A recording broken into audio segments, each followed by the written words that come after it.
Okay, isang magandang Lunes ng hapon mga kaitulay sa ating mga students, parents, co-teachers. Welcome po sa ating Itulay Online Tutorial General Biology 2. Ako po si Tutor Tina from San Lorenzo Ruiz Senior High School, SDO Pasig. Happy Monday sa aking partner, Tutor Easter. Hello!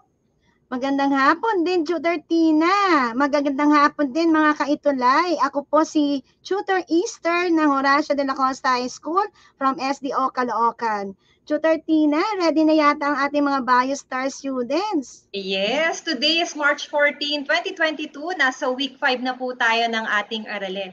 And for this week, pag-uusapan natin ang basic taxonomy. Okay, so before we start, Tutor Easter, ating usual reminder muna, no, sa ating mga BioStar students. So please prepare your pen and paper para sa mga new concepts na i-discuss natin for this afternoon. Also prepare the gadgets and dapat ready ang ating sariling makinig at matuto this afternoon. Okay, Tutor Easter? Okay, ready na ang ating mga BioStar students talaga for our attendance check. Just write your name, grade and section, school and location, name of teacher to the chat box, and please share our live stream today and please be respectful with your comments. Okay, shout out yun ang inyong mga teacher, ang school, and then share the live stream, ating FB Live. Okay, so yan, so nagpapasalamat kami last week, Tutor Easter, padami talaga yung mga viewers natin, no? Okay, so para sa ating week 4, we have the first set of BioStar students. We have Joanna Del Rosario, Jimwell Enriquez, Russell Andujar, Ainsley Rustia, Kier Cantero, Elena Remozora, and then we also have Alia Venas, Carl Morillo, Mary Anting, Ayla Golicinda, Charmaine Ballesteros, Nicole Villamor, and then we also have Charles Rosal, Marco Mangubat, Christopher Pilapil, Noreen Agustin, Jam Sereno, and Drew Quezon. Okay, para naman sa school, Tutor Easter. Wow, talaga naman, Tutor Easter, ang dami rin natin mga bioactive teacher at bioactive partner institution. So, sino po ba yung mga yon? From Novaliches High School, Ma'am Janet Tamse. From Horacio de la Costa Senior High School, yours truly. Yan. And from Lorenzo S. Sarmiento Senior National High School, Ma'am Noraida A. Sally. Okay, salamat po, dear teachers. Yan, meron pa. From Padre Garcia National High School, Ma'am Ladilyn Ducay. From Jones Rural School, Ma'am Cheryl Gumpal Reyes. And from Daniel R. Aguinaldo National High School, Ma'am Jen Melendres Pepito. Okay, meron pa, Tutor Easter? Meron pa, di ba? Dami natin. Dami. Institution talaga. So, from Marawi Integrated National High School, Sir Jerwin A. Gutierrez. From Godofredo Reyes Senior National High School, Ma'am Maria Bernadette R. Corsado. From San Mariano National High School, Mr. Noli L. Balbin. Okay. Congratulations po sa ating mga BioStar students of the week, and then thank you so much po sa ating mga partner schools. Okay, so yes. Tutor Easter, let's go now to our recap. Okay, so yes. Reviewin muna natin yung diniscuss ni Tutor Easter last time about evidence of evolution. Okay, so babasahin ko na yung mga questions natin, and then BioStar student, if you want to answer, please type the number and then your answer. Okay, for number 1, the Galapagos tortoise share a common ancestor but have necks of different lengths to best reach the food they need in their environment. Is it letter A, convergent evolution, or letter B, divergent evolution? Okay, so yan yung discuss natin. May mga sumasagot na ba sa atin, Tutor Easter? Pakitype po ang mga sagot, mga BioStar students. Is it A, convergent evolution, or B, divergent evolution? Type nga po ang sagot. Okay, so i-reveal na natin ang correct answer. Okay, the correct answer is letter B, divergent evolution. Okay, so let's go now to number 2. Okay, number 2, humans, chimpanzees, and gorillas all have similar hand structures. The hands of these organisms are examples of, is it A, homologous structure, or letter B, analogous structure? Okay, BioStar students, please type the number before your answer. Kamusta ang ating comment section, Tutor Easter? Nag-aantay pa tayo ng sagot, Tutor Tina. Pero kanina, dami nilang sumagot. Letter B. Ay ngayon, may sagot na po si si Elena Remorosa. Letter A. Drew Quizon, letter A. So, Tutor Tina, ano na po ang sagot natin? Okay, tingnan natin yung correct answer. The correct answer is yes, letter A, homologous structure. Okay, so let's go to number 3 and last. Okay, so we have here, like many animals kept in human captivity, mating pairs of pigeons are often paired together based on their genetics to achieve the most desirable traits in their offspring. So is it A, artificial selection, or letter B, natural selection? Okay, so ating mga BioStar student, number 3, and then your answer. Okay, so may tayo ng sagot, Tutor Tina. Pero kanina, ang dami nila sagot, puro letter A. So, shout out muna tayo sa mga school. Yes. Okay. Ano ang answer nila sa ating number 2? Letter A, Tutor Tina, ang sagot nila. Is it letter A? Okay, of course, letter A, artificial selection. Very good ang ating mga BioStar students. Talagang nakinig sa discussion mo last week, Tutor Easter. Yes. Okay. Alright, so let's go na sa ating most essential learning competency, Tutor Easter. Ano nga ba yun sa ating week 5? Okay, so ito po ang ating mga most essential learning competencies for week 5. Explain how the structural and developmental characteristics and relatedness of DNA sequences are used in classifying living things. Second most essential learning competencies is identify the unique distinctive characteristic of a specific taxon relative to other taxa. So, Tutor Tina? All right, so let's start our discussion. So for the last 2 weeks, Tutor Easter, diba, you discussed to us all about evolution and how these processes involve in giving diversification of species. So nagkaroon ng iba't ibang species due to the processes of evolution. Okay, so now that we have knowledge in the evolutionary history and the relationship of organisms or group of organisms, we can use this knowledge in order to classify or to group organisms based on their shared ancestor or ancestry. And ano bang pag-uusapan natin? We are going to deal with systematics. So what is systematics? It's a study of biological diversity and the relationships among organisms. And very broad tong pag sinabi nating systematics, Tutor Easter, napakalawak nito, di ba? At meron siyang 2 specialized field. The first one is taxonomy. So taxonomy is the science of describing, naming, and classifying species. And the other one is phylogenetics or phylogeny. And this is the study of evolutionary relationship among species. Okay, so for this week, ang pag-uusapan lang natin taxonomy. And then for week 6, okay, so dyan na natin i-discuss ano ba ang phylogeny. Okay, so let's start. So meron tayong 2 questions, Tutor Easter, na sasagutin today. Why and how? Okay, so una muna, why do scientists classify living organism? Ba't nga ba natin kailangan mag-classify ng living organism? Actually, maraming reason, no, Tutor Easter? Opo, maraming reason talaga. Yes, and then we have only 3 main. So first one is, ano-ano na ba yung mga identified or mga known species at ano-ano pa ba yung mga unidentified or unknown species or ilan na ba sila, di ba? Gaano pa ba karami, gaano pa ba ka-diverse yung meron? So, pwede nating ma-discover. And then for number 2, ano yung mga defining characteristics that these species or each species have in order for us to classify them na itong species. Okay, and for number 3, of course, the relationship between these species. Okay, so ang unang-unang, yes, Tutor Easter, yes. Okay, so ang unang-unang who first attempted to classify living organism is Aristotle. So si Aristotle was a Greek philosopher, and he classified all living or all animals in his work. We call that the Historia Animalium, or in English, History of Animals. Okay.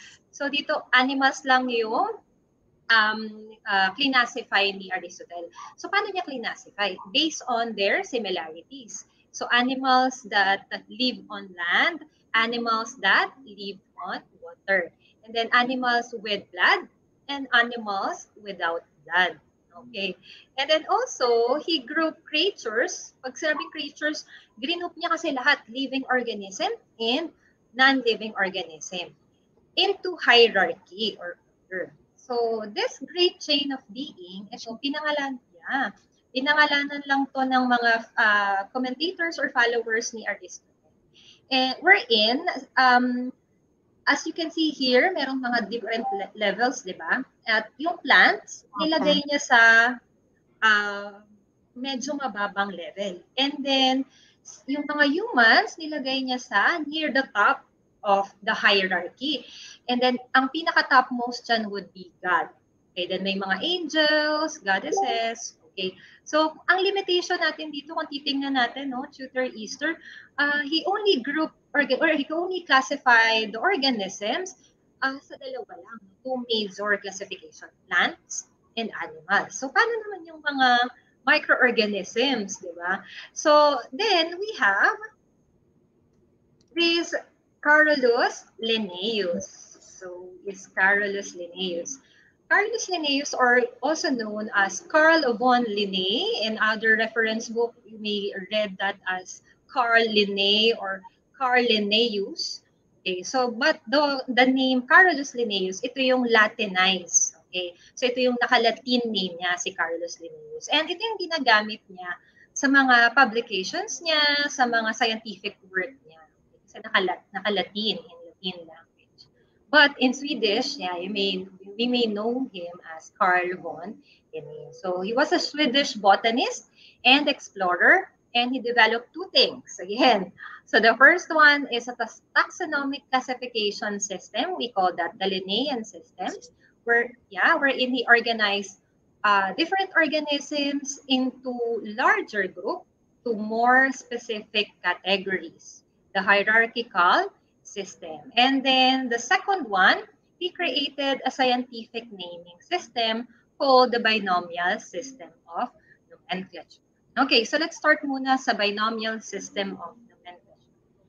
Tutor Easter, bakit ba kailangan natin magkaroon nito? No? Why do we need to have the universal naming system?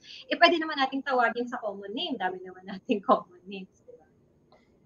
Diba? Siyempre, Tutor Tina, kailangan nating i-classify para malaman natin yung mga karakteristik ng bawat species. And from there po, malalaman po natin kung ano po siya, where they belong to, kingdom ba, what kingdom they belong to, what phylum they belong to. Actually, Tutor Tina, nung nag-aaral ako, paborito ko to kasi gusto ko maglaro sa mga scientific names ba ng mga organisms. Magandang topic nga talaga. Okay, so it's because, no, Tutor Easter, yung unang-una, common names, yan, can vary by languages or by just dialects, di ba? So we have here sea urchin, and then, Tutor Easter, ano bang, taga saan ka ba? Anong probinsya mo ba? And ano yung dialect na meron kayo? Ako ay from two province, so Tagalog kasi taga Laguna yung mother ancestor ko. Pero yung father ancestor ko ay Bicolano. So Bicol, from Bicol. So dun sa Tagalog na si Orchan natin sa Lungo. Pero sa Bicol ay Santol-Santolan kasi mukha siyang parang santol, di ba? So, kaya ang tawag nila kadalasan minsan ay Santol-Santolan. Ako naman kasi Tutor Easter, yung nanay ko from from Samar. So ang dialect nila na meron sila doon, Waray. So ako, ang alam ko talaga dito tayong ever since, no. Hindi ko alam yung Tagalog term niya. Kumakain ko niyan, Tutor Tina? Hindi ko pa po natatry. Alam ko lang yung name. But in Cebuano, we call this tuyum, and in Ilocano, we call this maratangtang. So here, no, nasa Pilipinas pa lang tayo, Tutor Easter, but the common names vary na within the country pa lang, di ba? So yun yung isang problema ng common names natin. And then second one, common names can vary because of the location. Okay, so una, we have this in some parts of the world, we call this animal mountain lion. In some parts of the world, this can be known as panther, puma, or can be called cougar. But we are only referring to same species. Diba? So, ganun ka, ang ating common name.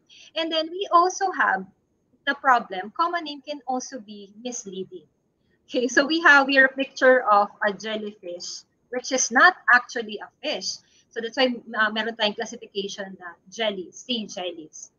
And then we also have seahorse, wherein this one is a fish, a marine fish.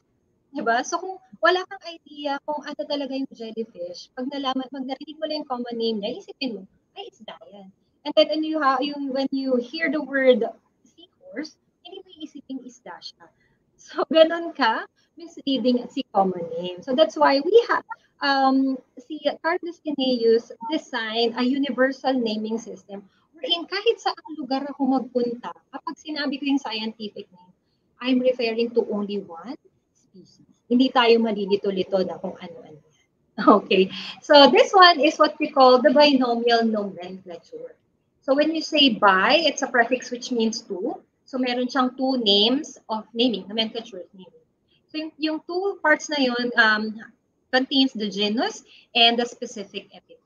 And we have these rules in writing. And alam yan ng dapat ng mga STEM students natin, mga BioStar students natin. So, dapat alam na nila how to properly write scientific. So, first one, the name should be in Latin. Okay, wala tayong makikita ditong Korean na scientific name.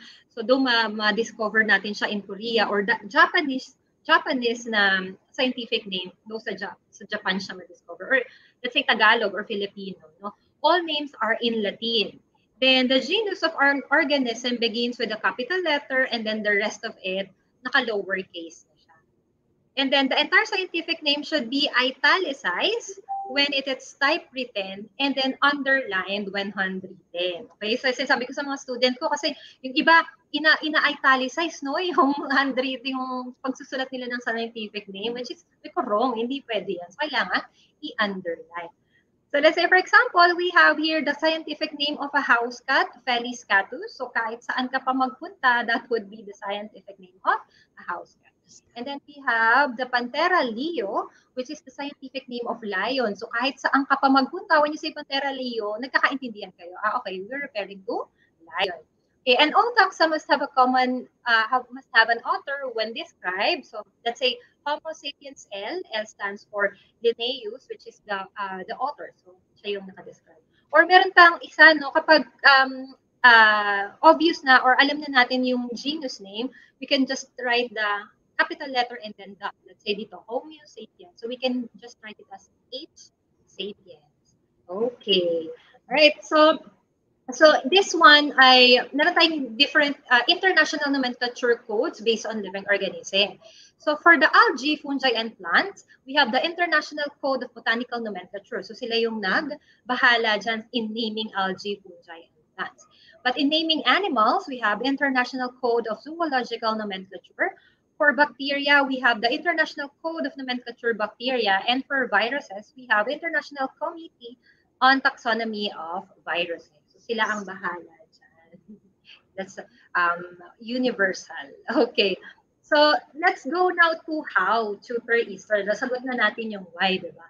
So, paano ba tayo, or how do we classify, how do scientists classify living organism? So, for the first one is morphological traits. So, when we say morphology, we are talking about the shape and form, whether it is internal or external. So, titingnan natin, may similarities pa. Right, so let's say, for example, we have here different organisms. We have human, bat, whale, and cat. And all of them, meron silang same, yung presence ng similar bones. Diba? So, alam ko, na-discuss to last week ni Tutor Easter. We have the humerus, radius, ulna, carpus, metacarpus, and phalanges for this organism. So, may pare-pareha sila.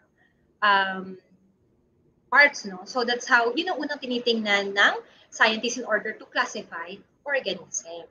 So actually, ito yung main foundation ng classification ng Schuster-Easter, right? So ito yung talagang tinitingnan ng mga taxonomists. Next one, scientists also rely on developmental traits. So here, meron mga organisms na in their adulthood, they look very different. Magkakaiba talaga sila, di ba? But if you check their embryonic development, there are certain phases or stages sa embryonic development nila na magkakatulad sila. And then we can say na, they are related to one another. Pwede natin silang i-classify because during their embryonic development, meron silang certain stage na they look similar. So let's say, for example, we have here fish, salamander, tortoise, chicken, and human. So as you can see, human, we have also tail during our early embryonic development. And then, yan. Okay, same with the other organisms.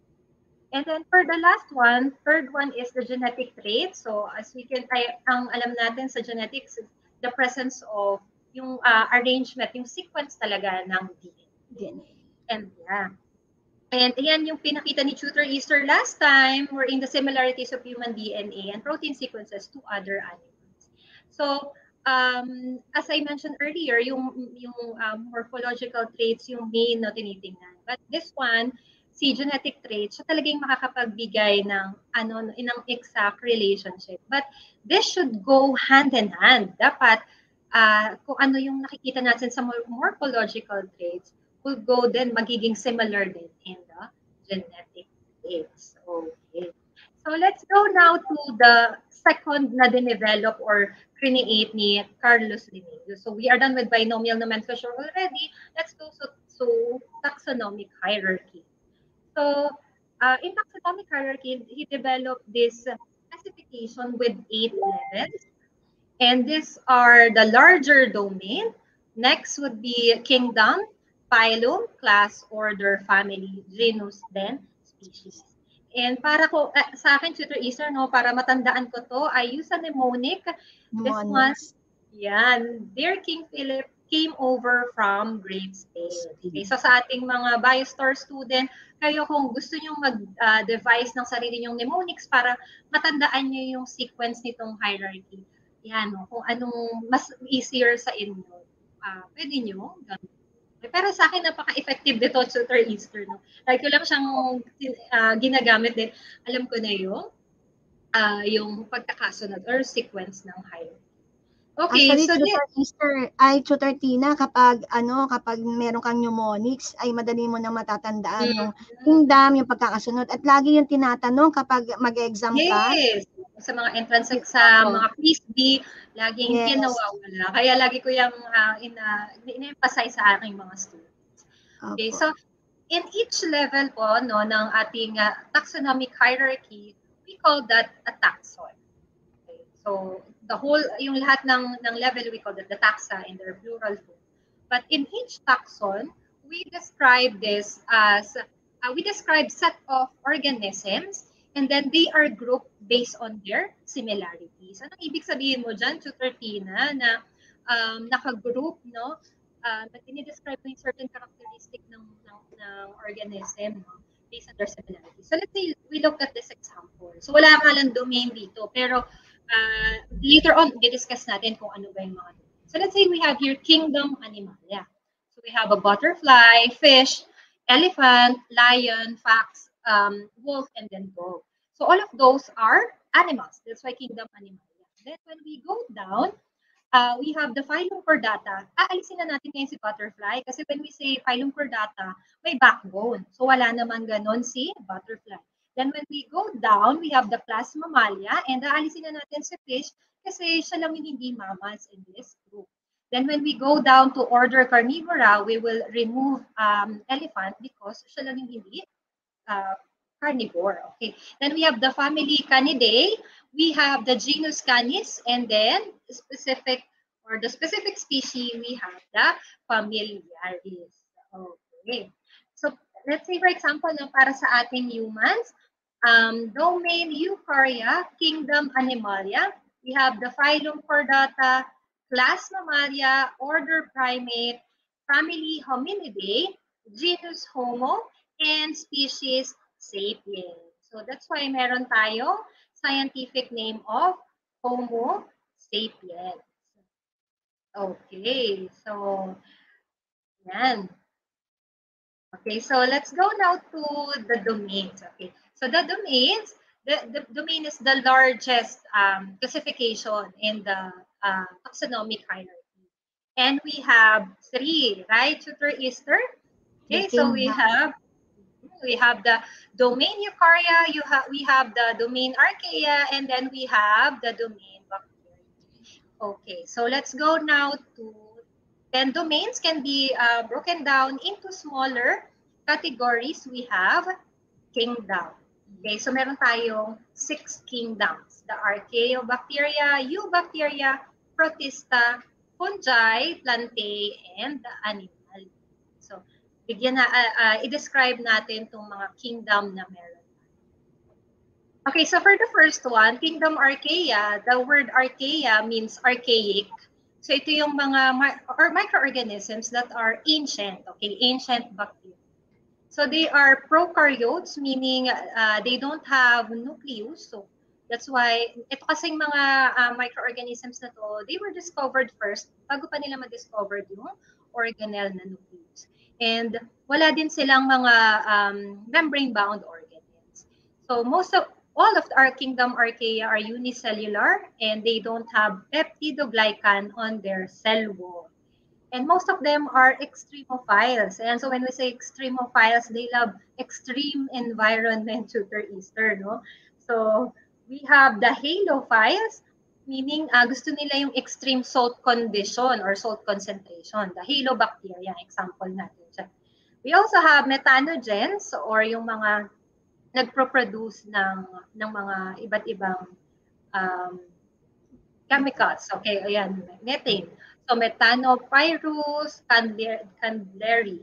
Okay, ng ating example. Then we have also thermophiles, yung extreme temperature, high temperature, pwede pa rin silang mabuhay dyan. So, we have thermoplasma acidophilum. Okay, so some of these organisms in our archaea are said to be autotrophs, meaning they can produce their own food, but some of them are heterotrophs, or nagre-rely sila sa ibang organism for their food. Okay, so let's go now to Eubacteria. So the prefix Eu means true. So this one, this one is true bacteria, and also include the blue-green algae or the cyanobacteria. So, ito yung mga organisms that we cannot see using our naked eyes, no, Tutor Easter. So, kailangan talaga natin ng microscope. So, they are all unicellular, but some form colonies and filaments. So, kapag colonies na sila or filaments na sila, yan, nagkukumpul-kumpul na sila, dumadami na sila. Millions of this Eubacteria. And unlike the Archaeobacteria, we have the cells of this one, or the cell wall contains peptidoglycan. So they survive almost anywhere sa flora ng katawan natin, and also they also give diseases sa atin, di ba? Yes. So ito yung mga example natin sa picture. We have cocci. When you say cocci, circular bacteria, circular shaped bacteria. We have bacilli or rod-shaped bacteria, yung lactobacillus natin, di ba? Example ng cocci natin, yung streptococcus. So pag titingnan natin siya under microscope, it's a chain of circular bacteria. Then lactobacillus, bacilli, rod-shaped siya. And then yung nasa Yakult, di ba? And then we have the spirilla, or as you can see, spiral siya. Example natin dyan, yung leptospirosis, di ba? Ng bacteria na nakukuha natin sa mga blood, sa mga ng rats. Okay, so most of them are autotrophs, and it could be also heterotrophs or chemoautotrophs. Okay, and then we have the Kingdom Protista. So ito yung mga living organisms natin, Tutor Easter, na hindi nag-fall or nag-fail na makuha yung criteria ng plant, animal, and fungus. So they are just like plant-like, animal-like, and fungus-like organisms. And this one, they are now eukaryote, meaning meron na silang presence of nucleus and membrane-bound organelle. So mostly, they are unicellular. Meron din nagpo-form ng colonies, and then meron din multicellular. Okay? So they're also can be found mostly in water or aquatic.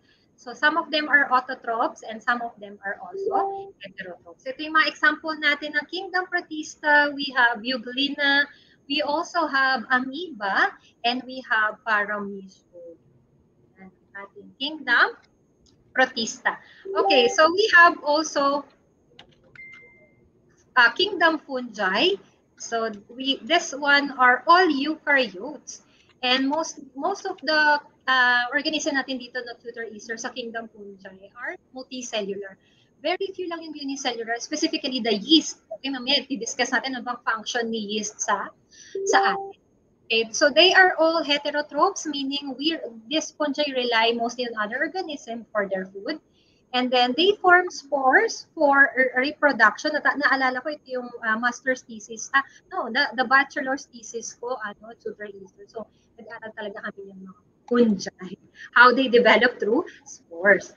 Okay, their cell wall contains chitin. It's a polysaccharide. Ayan, so na-discuss yan previously sa ating general biology book.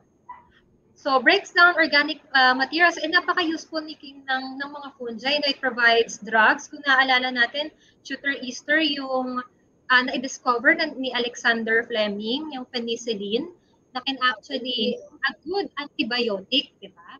And also aids in food production. Yung wine making, kailangan natin ng yeast, beer making, pagbibig natin ng mga breads, kailangan natin ng yeast. Yan, sa mga food microbiology talagang gamit na gamit si yeast. Okay. This is also used as model organism in genetics and molecular biology. Okay, so kung ang model organism natin sa anatomy ay frog or cat, so dito in microbiology and in genetics, we can use fungi.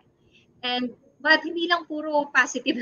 This can also cause animal diseases and also plant diseases ang ating mga fungi. So meron tayong Rhizopus, Neurospora, Agaricus, which is yung mushroom, di ba? And Fusarium.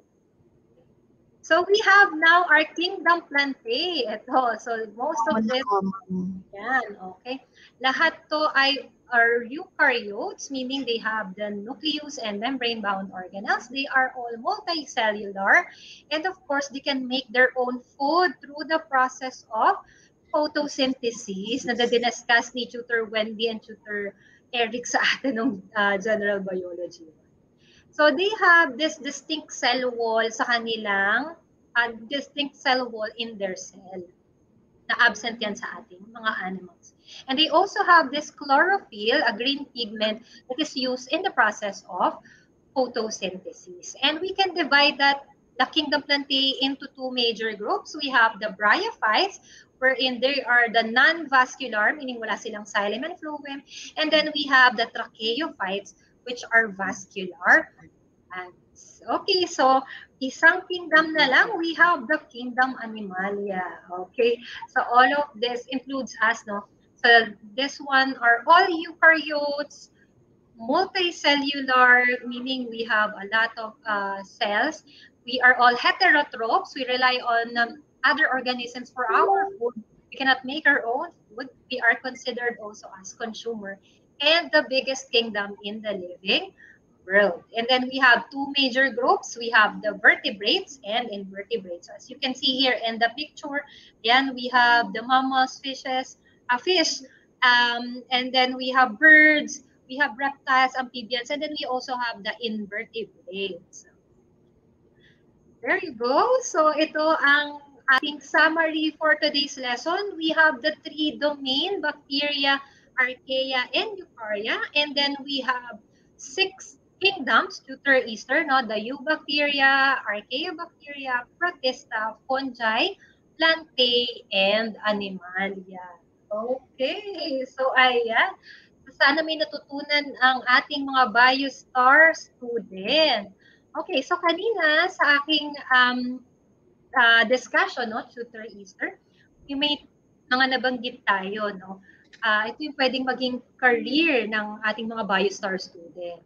So we have zoologists. Okay, when you say zoologist, this study or specialize in animals. So pwede niyong aralin yung behavior nila, not only the reproduction, behavior, and then you can also specialize kung anong particular animal lang ang gusto mong aralin. Okay, and then we also have botanists, this one like Carolus Linnaeus. He was a botanist, and he when you say botany is study plants. So you can also specialize in certain plant lang, no? Kasi sobrang diverse nga ng ating kingdom planting. Okay, so paano ba nyo yan merong mga university that offers BS Zoology, but you can also take let's say yung course na kinuha ko, no? I took up BS Biology, and then you can specialize na lang with this one. Okay. So yan ang ating career connection. So sana maka-inspire tayo ng ating mga BioStar students in the future. Yes, Okay. makaka-inspire tayo, Tutor Tina, ng mga BioStar students katulad ng mga kinuha mong kurso na major in biology. So, what's on your mind? Ano na po ba ang ating output for the week, Tutor Tina, mga BioStar students? Ito po ang ating output. Explore your community. Choose 2 plants and 2 animals and take photos of them. Create a flowchart showing their taxonomic classification. Note, please make sure to always observe health and safety protocols. Send your answers on our Facebook page, Itulay Gen Bio 2 with Tutor Easter and Tutor Tina until March 18, 2022. Okay, so Tutor Tina, sino naman ang ating mga BioStar mahusay output of the week? Okay, so before that, no, make sure lang natin kahit naka-alert level 1 na tayo, BioStar students, make sure to observe pa rin health and safety protocols. And don't forget, beat the deadline. Okay, diba? So before natin i-present yung mahusay output of the week, Tutor Easter, let's have the knowledge check first. Yes, opo. Sige po, Tutor Tina. Okay, so let's have this one.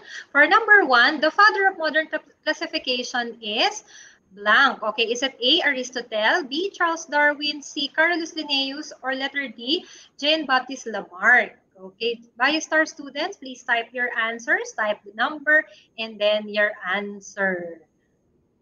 Okay. Okay, Tutor Tina, we have an answer. Letter C. Is it letter C? Okay, let's see. The correct answer is, of course, letter C, Carolus Linnaeus. Ang galing. Okay, let's go to number 2, Tutor Easter. A scientific name contains information about its A, family and species, B, genus and species, C, phylum and order, or letter D, class and family. Yan. Okay, ano na, type na, BioStar students. Number 2, and then the letter of your answer. Okay, Tutor Tina, we have an answer. Letter B. Is it letter B, genus and species? Okay, correct. We have genus and species. Okay, for number 3, which of the following statements about taxonomic levels is correct? Is it A, species is the most general? Letter B, kingdom is the most specific? C, class is less specific than phylum? Or letter D, family is more specific than order? Okay, so pwede nyo gamitin yung mnemonics natin kanina, no? Para matandaan nyo or maka-answer kayo dito sa question number 3. Okay, nahirapan ba ang ating mga BioStar students, Tutor Easter? Kamusta ang kanilang mga sagot? Mukhang nahirapan nga, Tutor Tina, pero meron tayong sagot na letter B at letter D. So ano po ba ang tamang sagot, Tutor Tina? Yes, so the answer is letter D. Family is more specific than order. Okay, let's go to number 4. Which of the following is the correct way of writing scientific names? Is it letter A, Homo sapiens, lahat ay naka-lowercase? Letter B, Oryza sativa, always capitalized and then it's italic. Letter C, Felis catus, capitalized ang F, capitalized din ang C. And then we have letter D, Zea mays, which is naka-bold or naka-caps lock, but it is underlined. Okay, ano na ang ating mga sagot? BioStar students. Okay, we have an answer from Allen Mark, letter B, from Jesser Anbayani, letter B. I think we have an answer. All of them answered letter B, mostly. Okay, correct. So, very good. Nakinig talaga sa discussion. It's letter B, Oryza sativa. Okay, let's have the last one. What is the correct order of classification from the broadest to most specific? Is it A, domain, kingdom, phylum, class, order, family, genus, species? Letter B, class, domain, family, genus, kingdom, order, phylum, species? Letter C, species, genus, family, order, class, phylum, kingdom, domain? And letter D, phylum, kingdom, domain, species, genus, family, order, class. Ayan. So, gamit na gamit ang ating mnemonic for today. Ano ba ang answer natin?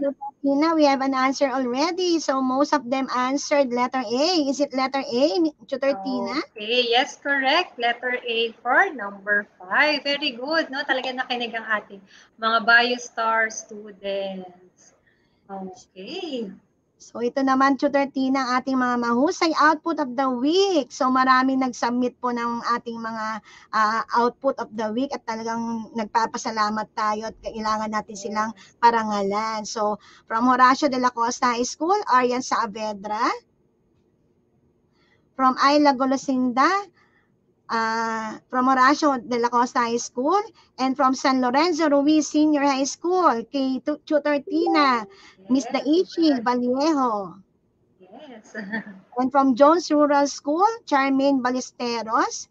And from another person of Jones Rural School, Whitney Lantano.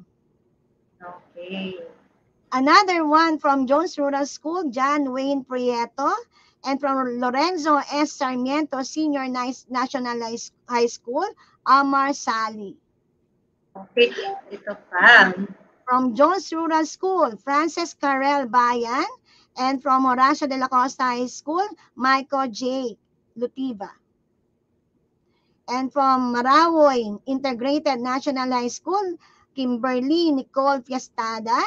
And I think this is a video, right? From Gian Soriano, from Horacio de la Costa High School. So ito ang effort, talagang nag-create siya ng video. Okay, so yan po.